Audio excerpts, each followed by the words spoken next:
great. Thank you so much. Good evening, everyone. Hello to all my Princeton people in the house.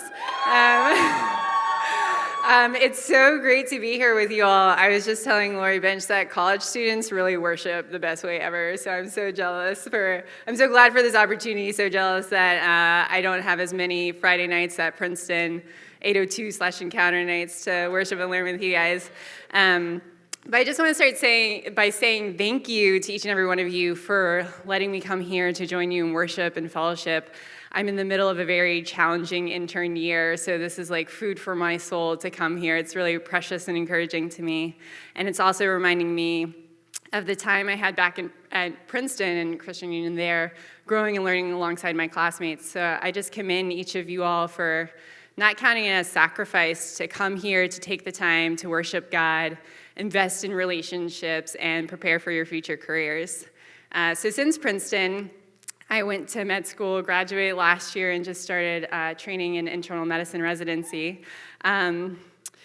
It's not, a lot of my friends and family ask me what it's like. They all want to know if it's like Grey's Anatomy, to which I usually respond that the guys aren't all universally attractive, like McDreamy and McSteamy. But fortunately, there's not as much drama, but call shifts are long, and I do get to meet and take care of a lot of different types of people. So I've gotten to know and care for people from inner city Baltimore, international patients from Saudi Arabia, prisoners, homeless people, CEOs, etc. So it's been a really rich experience in getting to know people and learn about their stories and their lives. And that's one of the main reasons I wanted to go into medicine. Interestingly, a medical license kind of gives you free range to ask people personal and intimate questions and really get to know them and then know their communities, kind of in learning how to understand their disease. So I've been doing that while learning medicine and trying to catch some sleep along the way. So as with any career, I've often had to ask for God's help. I prayed for his strength to keep me awake during call nights. I asked for him to help me find brothers and sisters in the workplace.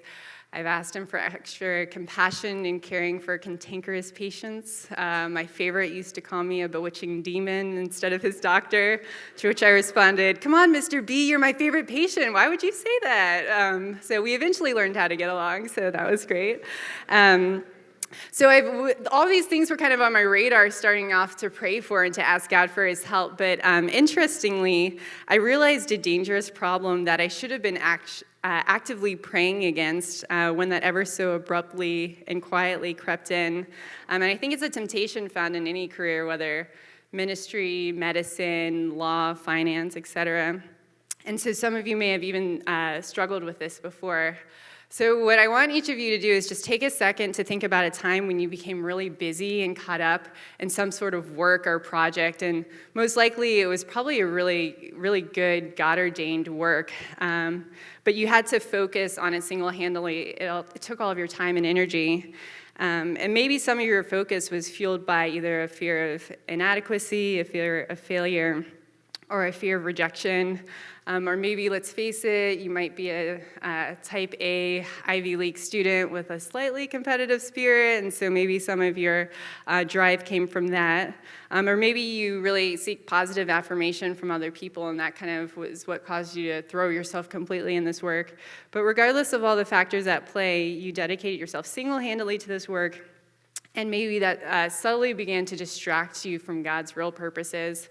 Has that ever happened to anyone or sound familiar in any sort of way? Yeah.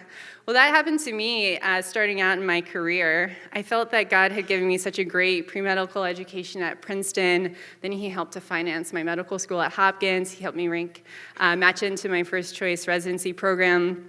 So when I started my career, I really thanked God for his favor, and then I jumped right into it, invested myself 100%. So at the hospital, I was running around from patient room to patient room. Outside the hospital, I was trying to read a lot and study to keep abreast with the medical literature so that I could answer all the questions right on rounds and such. And professionally, things were going great. I received really good feedback from my supervising physicians, and I was successfully completing a rigorous training program. But however, this investment of myself wholly into medicine, which was an originally benign pursuit, quickly became an idol of its own. So this God-given career kind of became my own obsession, and in my self-reliance and self-promoting nature, I divorced my work from God's kingdom. So what happens in our careers when we renegades take what God's given us and try to run off with it? Well, there were some ramifications and mainly changes that I saw in my character. So I developed what we sometimes say in medicine is compassion fatigue. Basically means that my experience was kind of marked by waning empathy for my patients and their families. So even though I was quite motivated to find the right diagnosis and give a really great formal, comprehensive presentation on rounds the next day, I was losing a piece of the human element of patient care. So I found myself avoiding patient rooms, cutting people off, embarrassingly like diving in the hallway when I saw people's families when I was in such a rush. I was always in such a rush, and I fooled myself into thinking that I was practicing the best medical care despite having limited compassionate human interaction.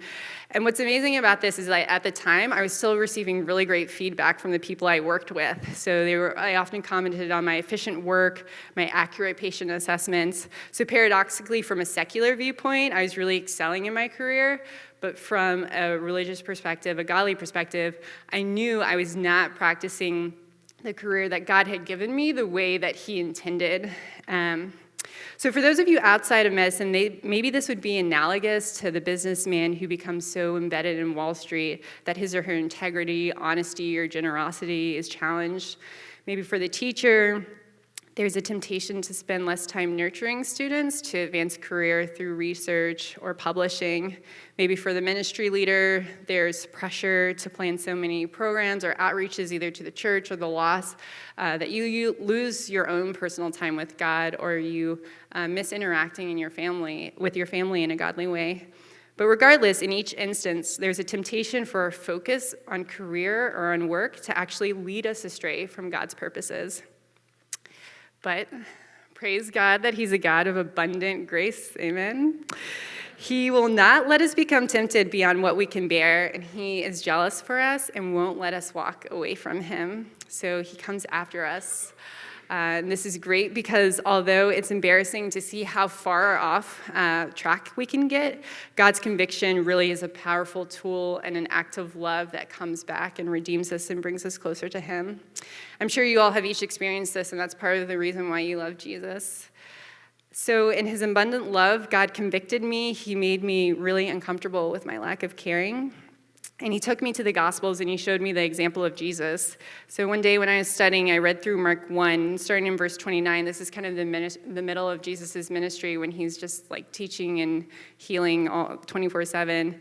Starting in verse 29, it says, "And immediately he, Jesus, left the synagogue and entered the house of Simon and Andrew with James and John.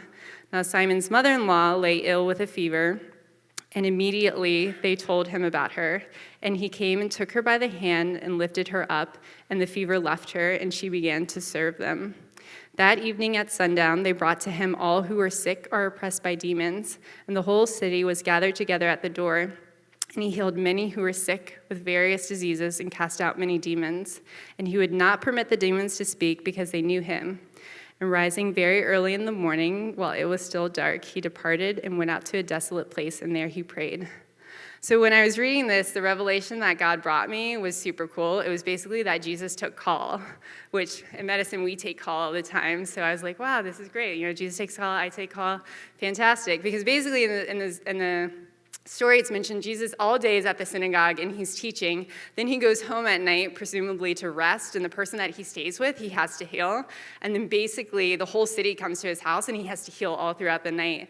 So I was thinking about this, and I was thinking that Jesus, my question was, how does Jesus discharge all these duties of his ministry so well, still with passion while he's teaching and compassion while he's healing? And I think the answer is at the very end in verse 35, where it says, "And rising very early in the morning while it was still dark, he departed and went out to a desolate place, and there he prayed."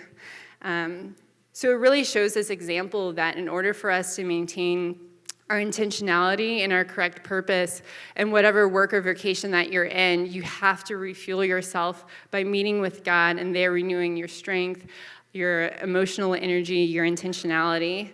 I remember learning in Christian Union as a student that we are often the ones who limit our closeness with God. God's very much ready to share of himself 24/7, but we often have to come to him and ask him for that and check in with him and make sure that we're not using what he's given us for our own glory. So in your career, there might be a temptation to be what I call a glory stealer, where we basically take like things that God's given us and use it for our own. But this is just a reminder to each of you as you're thinking about this weekend, to always focus yourself on God's glory by spending that time with Christ and renewing your love for him, and then letting that guide you through each day. So that's what I've been trying to do. I'm not perfect yet, or will ever be, but I really have seen a change in my life, and I'm so grateful for that, and just wanted to leave you all with that.